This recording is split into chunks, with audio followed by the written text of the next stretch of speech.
Part 18. Nabigla si Zia sa isiniwalat ni Louie. Wala siyang idea na konektado pala ang dalawa sa isa't isa. Kahit nagulat sa nalaman ay nanatili siyang kalmado. Dahil kilala niya si Tita Faye. Mabait ito at itinuturing siyang parang isang anak kaya kahit anong sabihin ng dating asawa ay hindi magbabago ang pagtingin niya sa ginang. Hindi mo ko masisi magganito, Zia, dahil gaya ng ginawa ng kanyang ina ay baka maagaw ka rin niya sakin, saad ni Louie. Anong sinasabi mo? Wala namang maaagaw sa iyo dahil hindi mo naman ako pagmamay-ari. Huwag mo sanang kakalimutan na hiwalay na tayo. Mas lalong dumilim ang aura ni Louie na bahagya pang lumapit. So, baliwala sa iyo ang nalaman. Ipagpapatuloy mo pa rin ang pagiging malapit kay Patrick. Hindi ka ba nandidiri na may nangyayari sa inyo noong na baka magkapatid pala kami? Isang malutong na sampal ang pinadapo ni Zia sa pagmumukha nito. Napakawalang hiya mo talaga. Anong tingin mo sakin, pumapatol sa iba kahit kahiwalay lang? Bakit, mali ba ako nang nakita, Zia? Nagyayakapan kayo kanina kaya ano sa tingin mo ang iisipin ko? Nagtaas ba ang dibdib at mabigat ang paghinga ni Zia dahil sa labis na galit? Nasisiraan ka na ng bait, iyon na lamang ang nasabi niya sa kahinawakan ang pinto ng sasakyan. Pero hindi pa tapos si Louie. Hindi ka ba nag-aalala para sa kaibigan mo? Natigilan bigla si Zia nang banggitin nito si Lindsay. Hindi ka ba nagtataka sa nangyari, kung bakit bigla siyang naaksidente at wala man lang nahuling salarin? Hit and run sa lugar na bihira lang may dumaang sasakyan. Dahan-dahan ay napalingon si Zia. Anong ibig mong sabihin? Isipin mong mabuti ang iniwan ko sa iyong babala noong huli tayong mag-usap. Ito na yung tinutukoy ko, Zia. Hindi hahayaan ng pamilya Lopez si Lindsay kahit comatose na siya. At ako lang ang malalapitan mo para maprotektahan siya. Si Patrick ba, kaya niyang gawin? Nang inag ang kamay ni Zia ngunit hindi niya pinahalatang natatakot siya sa maaaring mangyari sa kaibigan. Alam niya at may hinala na siya na hindi isang simpleng aksidente ang nangyari kay Lindsay, pero hindi niya akalaing tama pala siya sa hinala. Mga hayop sila. Nanginginig ang boses ni Zia nang sambitin iyon dahil sa labis na pagkamuhi. Nasa ganoon siyang sitwasyon nang mag-vibrate ang cellphone. May message si Maricar, tinatanong kung tapos na siyang kumain. Kaya kinalma niya ang sariling paghinga at emosyon dahil babalik pa siya sa ward. Ang babala ni Louie ay nangyari kaagad nang hindi niya inaasahan. Wala pang isang araw matapos nilang mag-usap ay kumalat sa internet at ang eskandalo tungkol kay Lindsay. Na isa itong pakawalang babae sa murang edad, kalakip ang isang litrato kung saan ay makikita si Lindsay sa loob ng police station na halos hubot-hubad. Walang ideya si Zia kung sa paanong paraan nagkaroon ng ganoong larawan ang kaibigan. Kung totoo ba o gawa-gawa lang, pero hindi na iyon mahalaga sa kanya dahil tanging siya lang ang nakakakilala sa kaibigan. Alam niya ang totoo at ang naturang balita tungkol kay Lindsay ay pawang kasinungalingan para dumisan ang pangalan nito. At duda ni Zia na ang dalawang pamilya ang may pukana nito. Bakit ba nila ginagawa to kay Lindsay? Sa taong comatose. Hindi ba sila naaawa sa tao? Aniya habang naluluha. Kasama niya ng mga sandaling iyon si Maricar na naaawa rin para kay Lindsay. Gustong ipagtanggol ni Zia ang kaibigan laban sa lumalabas na balita patungkol dito pero anong magagawa niya? May kakayahan ba siya mula sa dalawang pamilya, ang Lopez at Javier? Nawawala na siya ng pag-asa nang bigla namang tumawag si Louie. Ayaw niyang kausapin ito sa harap ng ina kaya lumabas muna si Zia. Si Louie kaagad ang nagsalita, nahuhulaan mo naman siguro kung bakit ako napatawag. Kung wala kang gagawing hakbang ngayon ay baka hindi lang ito ang gawin nila kay Lindsay. Hindi ako natatakot. Sigurado ka, Zia. Paano kung idamay ka nila, pati pamilya mo? Kaya kung ako sa iyo ay pag-isipan mong mabuti ang offer ko. Kung tatanggapin ko ang alok mo, hanggang kailan mo ko katagal tutulungan? Well, depende kung anong kapalit ang maibibigay mo sakin, ani Louie. Napahinga ng malalim si Zia. Dahil ito na naman si Louie, humihingi ng kapalit na siguradong ang sarili lang naman ang kaya niyang ibigay. Pag-iisipan ko, Zia, sigaw ni Maricar sabay lapit. Si Lindsay, ha, anong nangyari? Saka mabilis na tumakbo sa ward at naabutan ang ayos ng kaibigan sa kama. Tanggal ang oxygen na nakakonekta sa bibig nito saka ang unan ay wala na sa ulo at nasa bandang mukha. May security at ilang staff ang naroon sa ward. Sandali lang akong umalis para bumili ng tubig. Pero nakalimutan ko ang wallet kaya bumalik ako tapos nakita kong may isang lalaking tinatakpan ng una ng mukha ni Lindsay, paliwanag ni Maricar na nanginginig din sa takot ng mga sandaling iyon. Ang lakas ng kabog ng dibdib ni Zia. Anong ginawa ng taong yun sa inyo, ma? Nag-aalala niyang tanong. Ayos lang ako, anak, walang nangyaring masama sa akin. Nakahinga ng maluwag si Zia saka ibinalik ang tingin kay Lindsay. Gusto niya itong lapitan ngunit hindi siya hinahayaan ng security. Ilang sandali pa ay humahanggos na dumating si Patrick matapos marinig sa mga kasamahan ang nangyari kay Lindsay. Napasugod siya sa pag-aalalang baka napahamak si Zia. Anong ginagawa mo rito? Saad ni Zia nang makita si Patrick. Sa halip na sumagot ay isang mahigpit na yakap ang ginawa ni Patrick. Akala ko'y may nangyari ng masama sa'yo. Si Zia ang unang lumayo na ipinagtaka ni Patrick. Siguro ay mas mainam na dumistansya muna tayong dalawa sa isa't isa, ani Zia. Bakit? Lumingon naman si Zia sa hospital bed kung nasaan si Lindsay. Pagkatapos ay hinayla palayo sa ward si Patrick. Nang sapat na ang distansya ay huminga ng malalim si Zia. Napagdesisyonan kong bumalik kay Louie. Tila isang malakas na kulog ang pinakawalang salita ni Zia. Nabingi at hindi na proseso ng utak ni Patrick ang sinabi nito. Bakit? Matapos ng lahat ay babalik ka muli sa kanya. Siya lang ay kayang promotekta kay Lindsay laban sa dalawang pamilyang gusto siyang saktan. Nang dahil lang doon ay magsasakripisyo kang muli. Nag-iisip ka ba, Zia? Hindi na napigil ni Patrick ang emosyon. At anong gusto mong gawin ko, Patrick? Hayaang may mapahamak na mahal ko sa buhay gayong kaya ko naman silang iligtas. At kahit ikaw pa mismo ang nasa panganib ay iyon pa rin ang magiging desisyon ko. Ganoon kayo kaimportante sakin, Patrick. Handa kong isakripisyo ang sarili masiguro ko lang naligtas kayo, patuloy ni Zia. Naitikom na lamang ni Patrick ang sariling bibig. Hindi na niya gustong makipagtalo kay Zia na buo na ang pasya. Ano pa nga bang magagawa ko? Kahit noon pa man, hindi na mahalaga ang opinyon ko para sayo, saad ni Patrick sa katuluyang umalis. Gusto pa sana itong pigilan ni Zia para magpaliwanag pero hahaba lang ang diskusyon. Tama na sigurong maging ganito ang kahihinatnan ng samahan nilang dalawa kaysa humantong sa sakitan. Dahil sa ginawang pagtakas ni Austin ay namove ang kasal sa ibang araw at ginanap pa sa ibang bansa para mailayo ito kay Lindsay. Iyon ang narinig na balita ni Zia matapos bumalik kay Louie. Naipaliwanag na niya ang side sa magulang at parehong hindi masaya ang dalawa sa desisyon niyang iyon gaya ni Patrick. Magkaganoon man ay hindi naman tumutol ang mga ito kahit pa ilang beses sinabihan ni Maricar, habang si Arturo ay nanatiling tahimik. Lumipas ang mga araw at nakapag-adjust na ulit si Zia sa bahay. Ang kaibahan nga lang ay pinakikitunguhan siya ng mabuti ni Louie, hindi tulad ng dati. At sa araw na iyon ay sinabihan siya nito na dadalo sa wedding celebration ng pamilya Lopez at Javier. Ayokong magpunta roon at makita ang pagmumukha ng mga taong sumire sa buhay ni Lindsay, ani Zia na kumukulo ang dugo marinig lang ang pangalan ng dalawang pamilya. Mas higit mong kailangan magpunta. Ipakita mo at ipamuka sa kanila ang ginawa nilang masama sa kaibigan mo, saad ni Louie. Alam kong masamang tao pa rin ako sa paningin mo, Zia pero hindi ko rin gusto ang ginawa nila kay Lindsay. Isang inosenteng bata ang nawala dahil sa kasakiman nila. Huminga naman ng malalim si Zia para maiwasan ang maging emosyonal at maluha. Okay, tipid niyang sagot pagkatapos. Nakapaghanda na ko ng susuotan mo para mamaya. Magkita na lang tayo sa venue, ani Louie sa katuluyang umalis para magtungo sa kumpanya. Pagsapit ng gabi sa venue kung saan gaganapin ang selebrasyon ay maagang dumating si Louie na dumiretso na lamang sa lugar matapos ang trabaho sa kumpanya.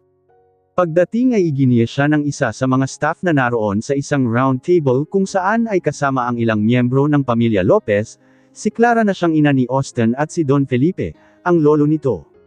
Elegante at sumisigaw ang karangyan ng lugar dahil sa magarang motif. Malapit sa stage ay may grand piano at tumutugtog ang pianist na sinamahan ng ilan pang musician. Sa gitnang bahagi ng venue ay bakante para sa magtatanghal mamaya. May malaking chandelier at may makukulay pang light effects na idinagdag. Hindi lang ang pamilya Lopez ang naroon dahil maging si Nika ay kasama nila sa table. Ngunit wala si Austin. Simpleng pagbati ang ginawa ni Louie bilang paggalang sa dalawa saka nagpalingga-lingga sa paligid para hanapin si Austin. Ang apo ko ba ang hinahanap mo, iho? Ani Don Felipe. Nasa Hong Kong pa siya ngayon at hindi ko muna pinauwi. Tumango si Louie at napatingin kay Nika. Hindi katakatakang malungkot ito kung titingnan. Pero kapag may lumalapit na ibang guest para bumati ng congratulations, ay kusa itong ngingiti. Habang abala ang lahat sa pakikipagkwentuhan at kung ano-ano pang bagay ay dumating na rin sa wakas ang kanina pa hinihintay ni Louie, ang asawa. Finally, aniya saka tumayo. Napalingon ang halos lahat sa may entrance nang makita kung sino ang bagong dating. Anong ginagawa ng babaeng yan dito? React ni Nika, halatang naiinis. She's my wife kaya natural lang na nandito rin siya kasama ko, saad ni Louie. Pero, di ba naghiwalay na kayo? Ani Clara na halatang naguguluhan sa sinabi ni Louie. Nagkabalikan na kami. Saka naman tuluyang umalis si Louie para salubungin ang asawa. Hinawakan niya ang kamay ni Zia na nanlalamig saka inilagay sa kanyang braso. Ayos ka lang? Tanong niya. Pinagtitinginan ako ng lahat, ani Zia na kinakahabahan. Kasi sobrang ganda mo ngayon, bulong ni Louie malapit sa tenga nito. Hindi naman nag-react si Zia dahil ang atensyon ay nasa table na ng pamilya Lopez. Biglang naglaho ang kabang nararamdaman niya ng mga sandaling iyon at napalitan ng galit. Pagbalik sa table ay nagtanong si Clara kung paano-ano sila muling nagkabalikan. At patutsyada namang nagsalita si Nika, malamang ay inakit ng babaeng yan si Louie. Birds with the same feathers flock together. Miss Javier, si Louie. Ako mismo ang nakipagbalikan. Mind your own words. You're in a high society, act like one. Mahinahong saad ni Louie. Ngunit hindi maipagkakaila ang banta sa tono ng boses. Namula naman sa hiya si Nika at nakagat na lamang ang ibabang labi habang masama ang tinging ipinupukol kay Zia. Tumikim si Don Felipe saka nagsalita, pagpasensyahan mo na lamang ang inasal ng granddaughter-in-law ko, Louie, anya. Asahan mong matututo siya ng tamang asal mula sa amin. Mas lalong namula sa hiya si Nika. Isa iyong kahihiyan mula sa kanya. Dahil hindi naman talaga siya tanggap sa pamilya at purong business lang kaya siya nakasal kay Austin. Sandaling katahimikan ang namayani ng mga sandaling iyon at tuluyang bumigat ang atmosphere. Kahit si Zia ay kanina pa nagpipigil ng galit. Nanginginig ang kamay niya na nasa may hita. Sa ingay ng lugar dahil sa mga guest na nagkukwentuhan maging sa tumutugtog na musika ay ang table na iyon lamang ang tanging natahimik sa pwesto. Hindi pa man nag-uumpisa ang celebration pero sira na ang mood ng mga naroon. Tanging si Louie lang ang kalmado na umiinom na ng wine. Ilang sandali pa ay isang malalim na paghinga ang ginawa ni Zia sa kapekeng ngumiti sa mga naroon sa table. Hindi na niya kaya pang manahimik ng matagal. Congratulations nga pala sa wedding mo, panimula niya kay Nika. Sana naging masaya ka sa ginawa mo sa kaibigan ko. Miss Cruz. Tinig ni Don Felipe. May pagbabante sa boses. Mrs. Zia Cruz Rodriguez, Don Felipe, pagtatama naman ni Louie. Bakas ang galit sa mukha ng matanda at nanlilisik pa ang mga mata kay Zia. Ngunit hindi natatakot si Zia lalo pa at suportado siya ni Louie ng mga oras na iyon. Nakahawak ang kamay nito sa nanlalamig at nanginginig niyang kamay. Relax lang po, Don Felipe. Wala akong binabanggit na pangalan. Huwag kayong triggered. Hindi ko naman sinabing ang kaibigan kong yun ay nasa ospital ngayon, comatose at nawalan ng anak. At sino pa bang kaibigan mo ang binabanggit mo maliban sa babaeng yun? Ani Clara na halatang inis na rin. Nagkibit balikat si Zia. Lindsay po ang pangalan niya. Ang babaeng sinisiraan niyo ngayon. Inaakusahan na cheap at pakawalang babae. Bakit, hindi ba? Hindi napigil ang sumabat ni Nika. Alam niyong lahat na hindi ganoong klaseng babae ang kaibigan ko. At lilinisin ko ang pangalan niya. As a matter of fact, nagpa-interview na ko sa isang journalist. Sinabi ko lahat mula sa ginawa niyong kasamaan, ani Zia. Lalo na pinagbubuntis nitong anak nilang dalawa ni Austin. Naalarma naman si Don Felipe at kaagad nagtawag ng tauhan para utusan na pigilan ang anumang paglabas ng balita tungkol kay Lindsay. Ngunit natawa lang si Zia saka inilabas ang cellphone. Right on time, sabay pikitan ng screen ng cellphone. Uploaded na ang interview ko. Malalaman ng lahat ang totoo. At sisiguraduhin kung pagbabayaran nyo lahat ng ginawa nyong masama kay Lindsay. Sa galit ni Don Felipe ay ipinag-utos niya sa mga tauhan na damputin si Zia. Ngunit bago pa makakilos ang mga tauhan ay kaagad ng hamarang si Louie na madilim ang ekspresyon. Subukan niyo lang hawakan kahit dulo ng buhok ng asawa ko'y magkakagulo tayo rito, babala ni Louie. Dahil sa namumuong tensyon ay hindi na nga nakaligtas sa ibang guest ang nangyayaring kumusayon sa table na iyon. May ibang nagtangkang lumapit at makiusyuso ngunit hinaranggan na kaagad ng mga tauhan ng pamilya Lopez. At kahit maging ang pamilya Javier ay napasugod na rin. Papa, pinagtitinginan na tayo ng lahat, saad ni Clara kay Don Felipe. Ngunit hindi natinag ang matanda at masama pa rin ang tingin kay Louie. Pati ba naman ikaw, Louie ay kinakalaban ako? May paghahamang tanong ni Felipe. Kahit sa katunayan ay ayaw niya rin ng gulo dahil higit na mas makapangyarihan ang estado at kakayahan ni Louie pagdating sa kanila. Mahirap kalabanan ng isang Rodriguez. Hindi ko gusto ng gulo, Don Felipe. Pero kung i-address mo lahat ng mga tauhan mo ay baka madidaan pa tayo sa matinong usapan. Pero kilala niyo naman ako, ayoko ng simpleng usapan lang, saad ni Louie na makikitaan ng kumpiyansa kahit sa sitwasyong iyon. Mas lalong dumilim ang aura ng matanda. Ayaw niyang sumuko at mawing talunan sa sandaling iyon ngunit nasa isang special silang selebrasyon. Ayaw niyang masira iyon at magmukhang masama sa lahat ng mga panauhing naroon kaya nanahimik na lamang siya.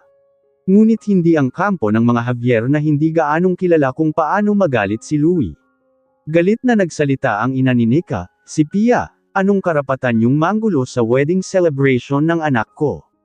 Kaagad namang umawat si Clara at sinabihan ang pamilya Javier, lalo na si Pia na kumalma muna. Bakit kami? Sila ang nanggugulo kaya dapat silang itaboy rito.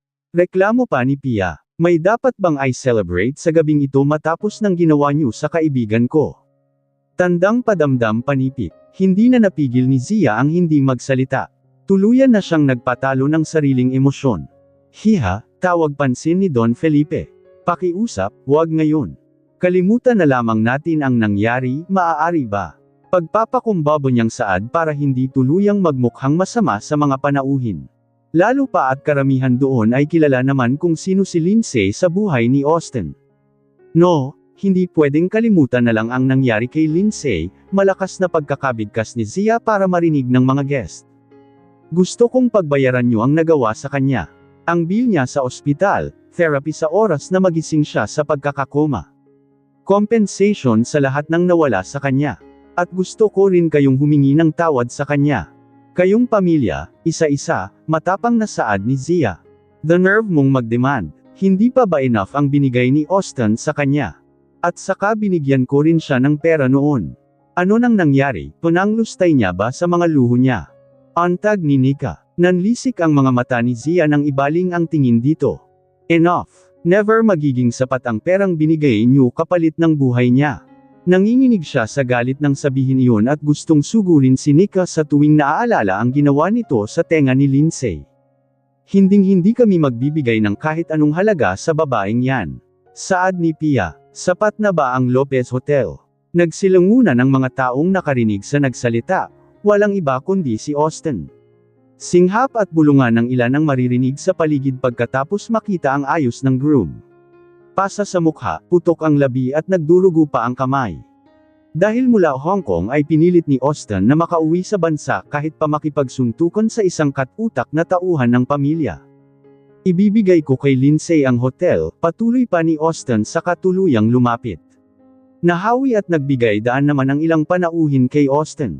Nasisiraan ka na ba ng bait? Sigaw ni Don Felipe. Bakit mo ibibigay sa babaeng yun ang hotel? Matagal nang sira ang ulo ko, lo. And please lang, hindi na uubra sakin tong ginagawa nyo ni Papa, saad ni Austin na dinilaan pa ang labing may sugat. Nakapangalan sakin ang hotel kaya wala kayong magagawa kung ipamigay ko man yun sa iba.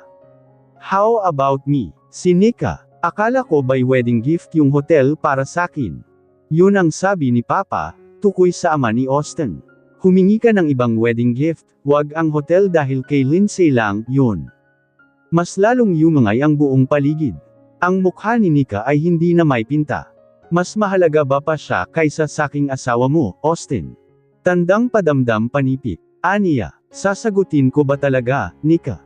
Baka mapahiya ka lang. Ano bang ginagawa mo, Austin?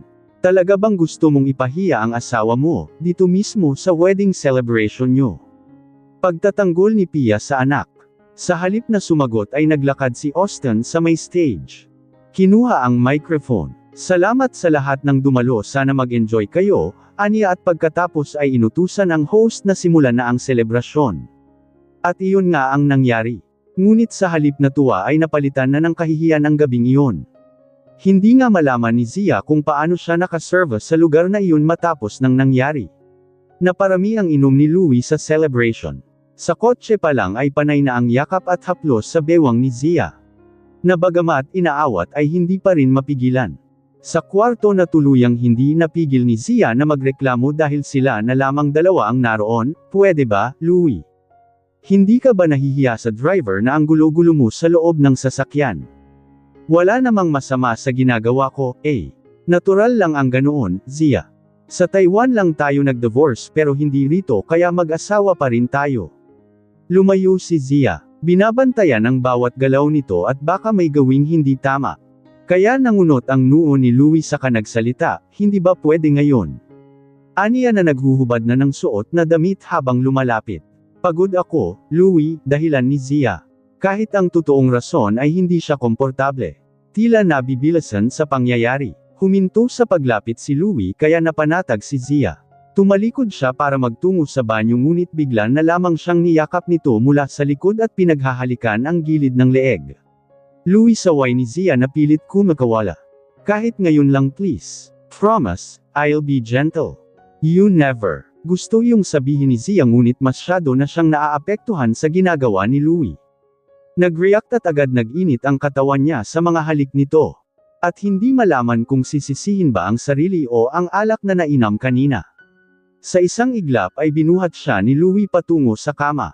Napatili pa nga siya pero kaagad nang sinunggaban ng halik ni Louie sa labi. Lasang alak ang halik nito kaya tila nalalasing na rin si Zia at automatikong ipinulupot ang dalawang braso sa leeg ni Louie. Hindi naghihiwalay ang labi ng dalawang kahit hinuhubad na ni Louie ang natitirang damit sa katawan at sinunod ang kay Zia. Sa gabing iyon ay sandali nilang kinalimutan ang kaguluhang nangyari at pinagsaluhan ang mainit na gabi. Matapos ng mainit na pagniniig ay bumangon si Zia sa kama. Gustuhin niya mang magsuot ng damit ay hindi na niya ginawa at didiretso naman sa banyo para mag-shower. Dahil nanlalagkit siya ng husto, lalo na down there. Hindi nag-cond *M si Louie kaya kailangang linisin ang sarili ng maigi. Paglingon niya ay nakangiti si Louie pero siya ay hindi. Hindi niya makuhang mag-enjoy pagkatapos ng nangyari. Pagod siya mula sa wedding celebration pero ito, mas lalo siyang pinagod ni Louie. Nadagdagan ang trabaho ni Zia at paniguradong magtatagal siya sa banyo sa kakalinis ng down there niya. Bakit hindi ka nagsuot ng proteksyon? Mayan, anong reklamo ni Zia? Paano ko ngayon to lilinisin? Gusto mo bang ako na gumawa? Ani Louie na akmang babangon sa kama. No, thanks, at baka humirit ka pa, ani Zia, at baka hindi paglilinis ang mangyari.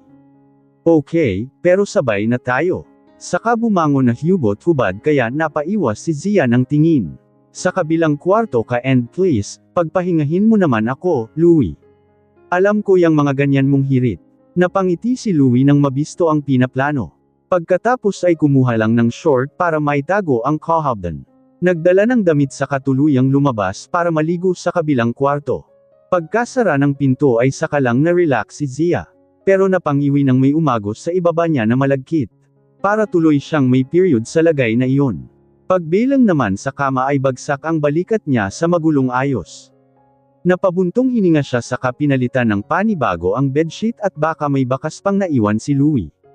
Pagkatapos ay dumiretso na sa banyo para maligo. Ilang minuto ang lumipas ay nasa harap na siya ng vicinity mirror at naglalagay ng lotion sa katawan nang bumalik si Louie na bagong ligo. Sandaling sulyap lang ang ginawa ni Zia mula sa salamin matapos maramdamang lumapit si Louie. Pinagpatuloy niya ang ginagawa hanggang sa bigla na lamang siyang yakapin ito mula sa likod.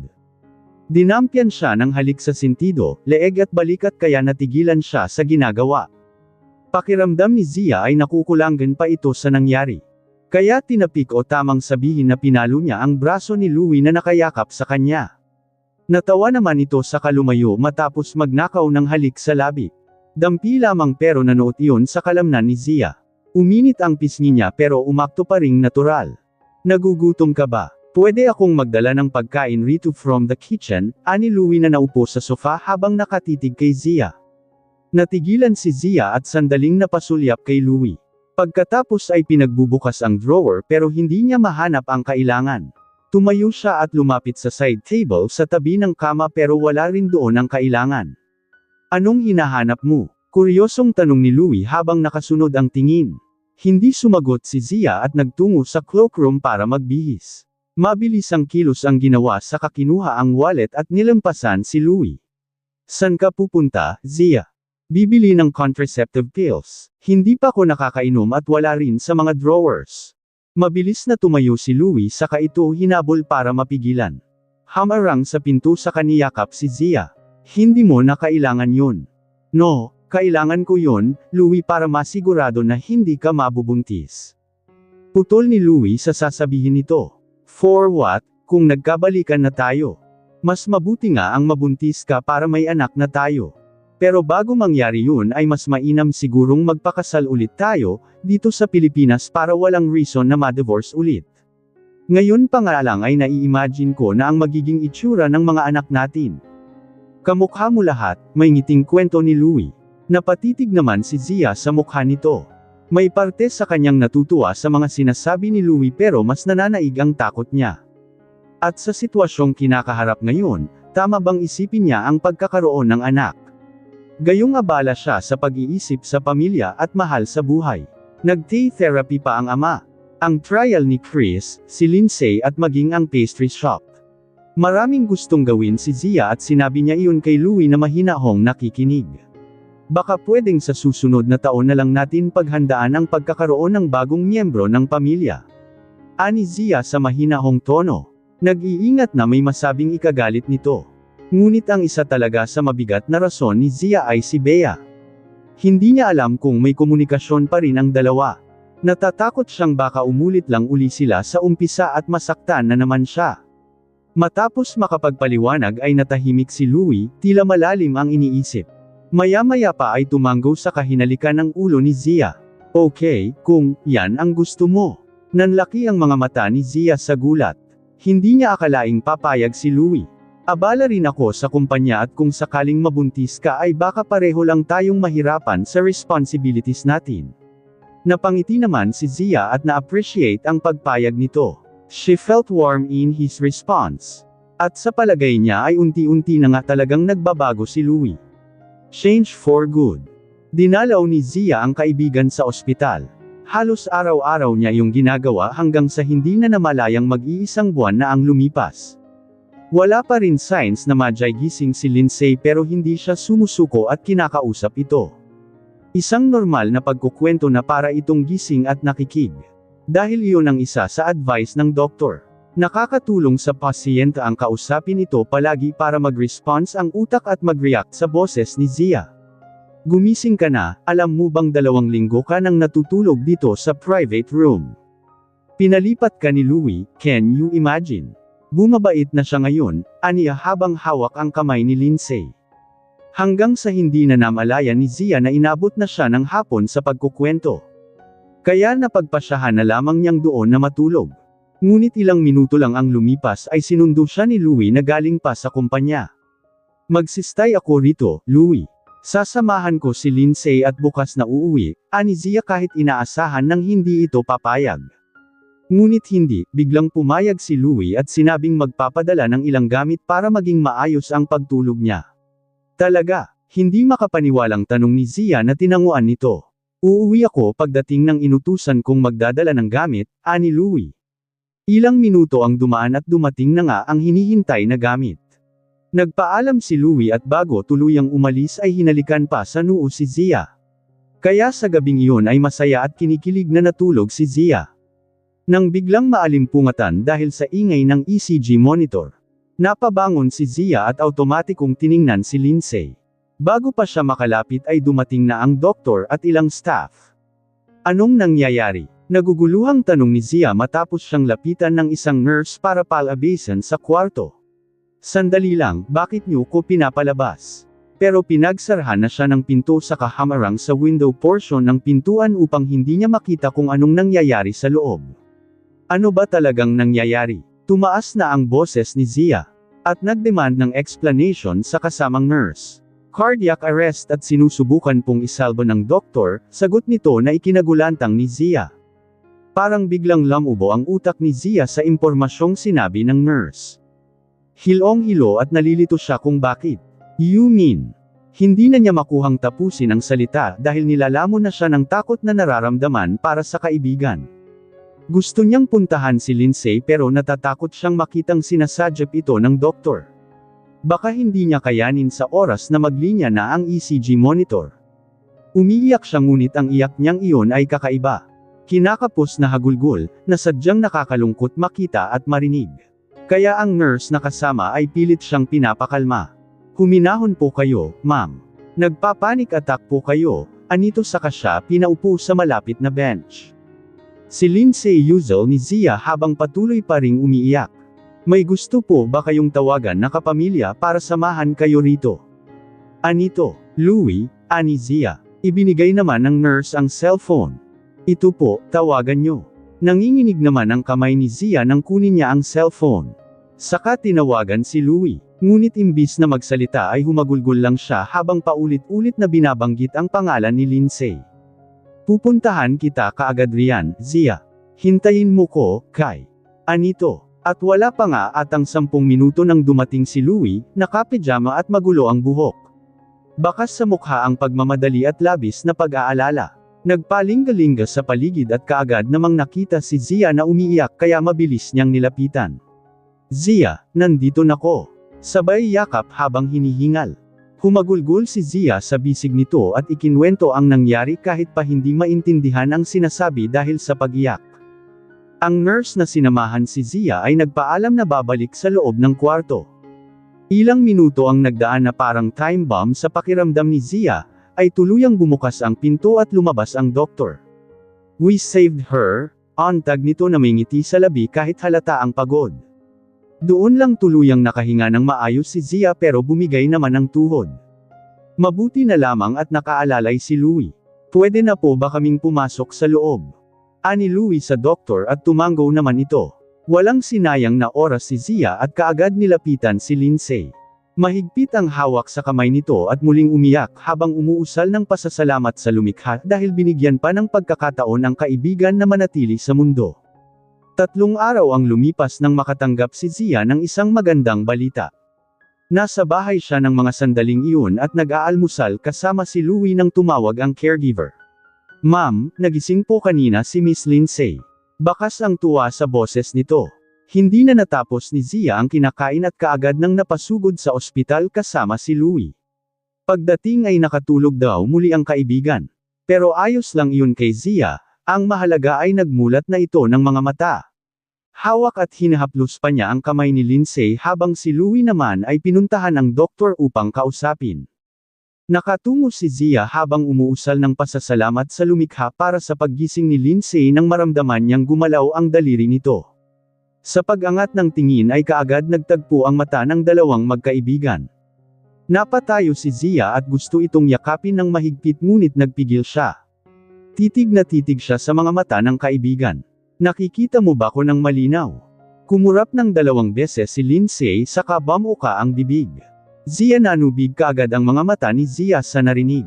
Ako nga, nagising ka na rin sa wakas.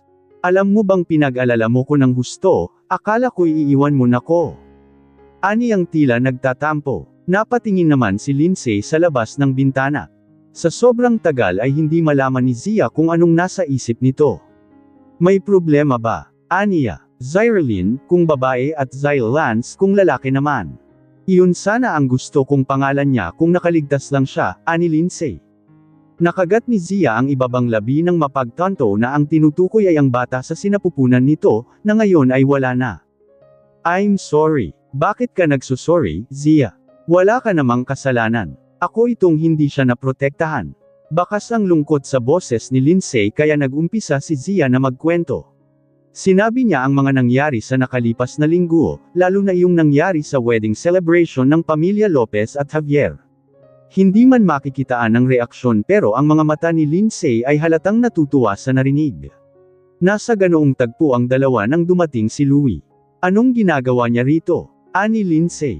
Kaya inamin ni Zia na nagkabalikan na sila ni Louie. Hindi natuwa si Lindsay pero pinaliwanag naman niya ng mabuti ang lahat. Ngayong nagising nako, asahan mong nakabantay ako sa mga kilos mo. Sa oras na may gawin kang masama kay Zia ay ako ang makakaharap mo.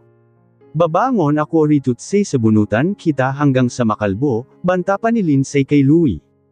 Dahil sa kabila ng kalagayan ay si Zia pa rin ang inaalala nito. Dumating ang doktor para suriin si Lindsay. Kung bumubuti na ba ang kondisyon nito o hindi. Pagkatapos ay sinabi ang mga ilang komplikasyon matapos ng aksidente. Na posibleng mahirapan ng magkaanak si Lindsay.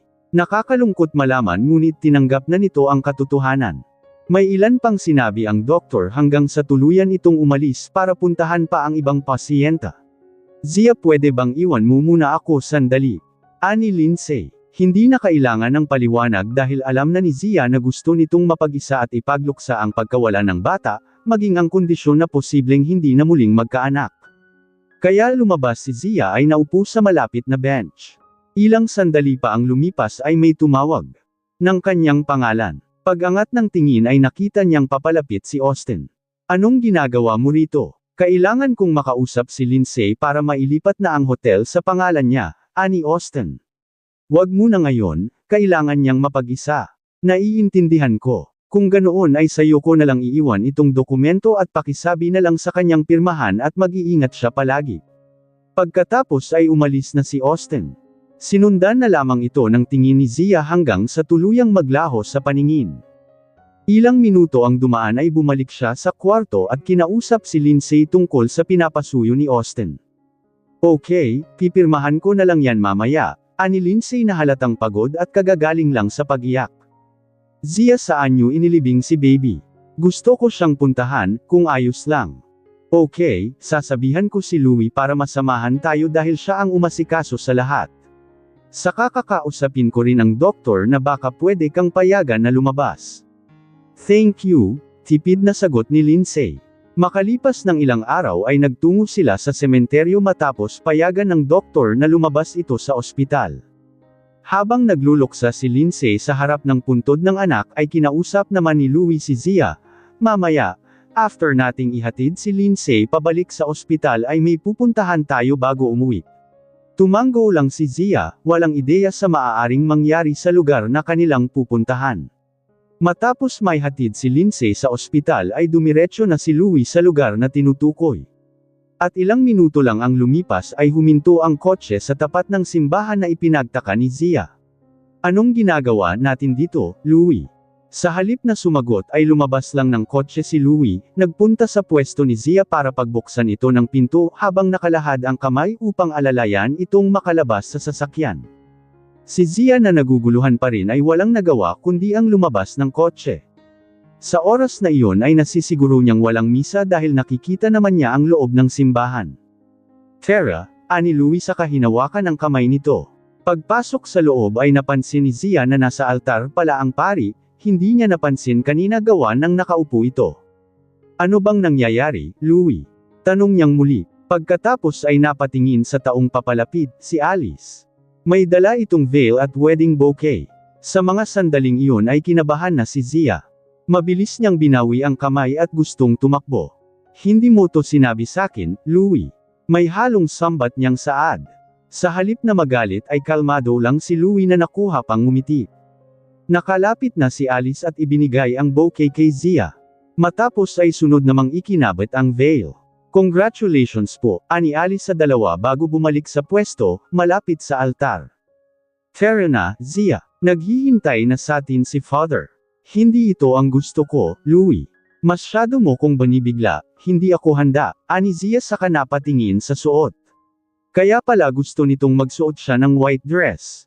Ayaw mo bang makasal sakin? Sa halip ay tanong ni Louie. Nahigit ni Zia ang hininga. Sa isang iglap ay bigla siyang natakot sa ekspresyong pinapakita. Mukha ba siyang kabado? tumututol o kung ano pang negatibong reaksyon. Paano niya sasabihin kay Louie na ayaw niyang magpakasal nang hindi nito ikasasama ng loob? Hanggang sa napangiti si Louie at dinampyan ito ng halik sa noo. Kinakabahan ka ba? Ako rin, kabado. Ngayon lang ako kinabahan at nai-excite at the same time. Mas lumakas lalo ang kabog sa dibdib ni Zia. Anong dapat niyang gawin sa mga sandaling iyon? Hahayaan na lamang ba niyang makasal o tuluyan siyang magdedahilan? Muling hinawakan ni Louie ang kamay nito nang nakangiti at saka sila naglakad ng dahan-dahan patungo sa altar. Sa huli ay ipinikit na lamang ni Zia ang lahat agam-agam at nagdesisyong magpakasal kahit wala na siyang nararamdaman kay Louie. Kahit abala sa kumpanya ay nakahanap pa rin ng paraan si Louie na madala si Zia sa ibang lugar para mag-honeymoon ng 1 linggo. Kaya pagbalik ay tambak na ng trabaho at 2 araw nang hindi nakakauwi. Kaya nang makarating sa bahay ay si Zia kaagad ang tinanong niya sa mga katulong. Nasa kwarto po ninyo, sir. Dumiretso naman si Louie roon at nakita si Zia na nakatutok sa laptop. Ano yun? Ani Zia nang marinig ang pagbukas ng pinto. Walang ingay na naglakad si Louie patungo sa likod ni Zia at biglaan itong niyakap. Napangisi siya nang mapatili ito sa gulat. Namiss mo ba ako? Aniya. Oh, nakauwi ka na pala, ani Zia. Naglaho ang ngiti sa labi ni Louie nang makitang hindi man lang mababakasan ng tuwa ang mukha nito. Napakurap si Louie at bumitaw sa pagkakayakap sa bewang nito. Dismayado sa reaksyon ni Zia. Sorry, medyo busy kasi ako ngayon para sa grand opening ng pastry shop, paliwanag naman ni Zia. Nakumbinsi naman si Louie sa paliwanag ng asawa ngunit naroon pa rin ang pagkadismaya sa inaasahan niyang reaksyon. Okay, gusto mong tulungan kita. Di na kailangan, magpalit ka na lang ng damit at nang makakain na tayo pagkatapos ko rito, ani Zia. Pagpasok ni Louie sa cloakroom ay tuluyang naglaho ang maaliwalas na aura ni Zia. Napabuntong hininga siya dahil muli na naman niyang susuotan ang peking maskara sa harap nito. Maska ng isang masayang asawa. Sa nakalipas na mga araw simula nang bumalik siya kay Louie ay pinipilit niya ang sariling hanapin ang dating siya na nagmamahal dito ng labis. Ngunit bigo. Oo, natutuwa siya sa pagbabago ni Louie pero siya naman itong hindi na nakabalik. Tuluyang naglaho ang Zia na umiibig kay Louie. Muli ay napabuntong hininga siya. Pagod at napapaisip kung habang buhay na ba siyang magpapanggap. Nang makitang palapit si Louie matapos magbihis ay automatiko siyang ngumiti. Sinara ang laptop at tumayo. Kain na tayo. Okay, ani Louie saka humalik sa pisngi nito malapit banda sa tenga para bamulong. After dinner, pwede bang ikaw naman ang sunod kong kainin? Napangiti ng walang emosyon si Zia. Sa lahat ng nakakapagod, ito na siguro ang pinaka. Sa tuwing humihirit si Louie ay lagi niyang pinagbibigyan. Aminadong nasa satisfied siya pagkatapos pero hanggang doon na lang, wala nang feelings. Pwede ba? Tanong muli ni Louie. Ayaw ni Zia na tanggihan ito ng direkta kaya nagtanong siya, hindi ka ba napagod from work? No. Nagkunwari naman si Zia na napahikab. Inaantok na kaagad ako, bilasan nating kumain at gusto kong matulog ng maaga, aniya habang pababa na sila sa hagdan. Sandaling bumagal ang paghakbang ni Louie dahil sa sinabi nito, pero agad ring humabol sa kahinawakan ang kamay ni Zia. Okay. At matapos ang halos 1 buwan ay dumating ang pinakahihintay ni Zia. Ang grand opening ng pastry shop. Suportado ni Louie ang business niyang ito kaya marami ang nagpunta na konektado rito. Lalo na ang mga asawa ng kasosyo ni Louie. Kasama ni Zia si Lindsay ng mga sandaling iyon na naka-wheelchair. Kalalabas lang nito sa ospital ilang araw na ang nakakalipas. Pagod ka na ba? Ani Zia. Kara-rating ko lang, saka anong nakakapagod sa pag-welcome ng mga customer. Ang mas mabuti pa ay asikasuhin mo muna sila kaysa nandito ka, nakabantay sakin. Pagtatiboy naman ni Lindsay. Kaya iyon ang ginawa ni Zia. Sakto namang may nag-deliver ng bulaklak para sa kanya, galing kay Patrick. Lumawak ang ngiti niya habang yakap ang bouquet na halos kasing laki na niya. Dumiretso siya sa office na nasa 2nd floor para ayusin muna ang bulaklak sa vase nang matigilan matapos makita si Louie na nakaupo sa table niya. Kailan ka dumating? Hindi kita napansin, aniya. Hindi mababakasan ng kahit anong ekspresyon si Louie na ang tingin ay sa bulaklak. Kanino galing yan? Naglahong bigla ang tuwa sa mukha ni Zia. Ano may nagbigay lang? Kanino nga galing? Saka tuluyang tumayo si Louie at lumapit kay Zia. Mataman itong tinitigan sa mata. Kay Patrick ba galing? Makailang beses kumurap si Zia saka umiling. Umatras pa nga siya para ilayo ang bouquet dahil paniguradong mabibisto siya ni Louie na nagsisinungaling kapag nabasa nito ang card. Sa tingin mo ba talaga'y hindi ko napapansin ang lahat, Zia? Anong di kita maintindihan, Louie? Hindi ako manhid, Zia. Alam kong nagkukunwari ka lang masaya sa tuwing kasama ako. Kahit anong gawin mong ngiti, hindi maipagkakailan ng mga mata mo. Umiwas ng tingin si Zia saka inilapag sa center table ang bulaklak. Pwede bang saka na lang natin to? Hindi na niya natapos ang sasabihin nang tumunog ang cellphone ni Louie. Sagutin mo muna yan at babalik na ko sa mga customer. Si Bea ang tumatawag. Eddie, sagutin mo, Louie. Babalikan ko, magselos ka naman kahit ngayon lang, Zia. Biglang taas ng boses ni Louie. Talaga bang wala ka nang nararamdaman para sakin at hindi ka man lang affected kahit tumatawag si Bea?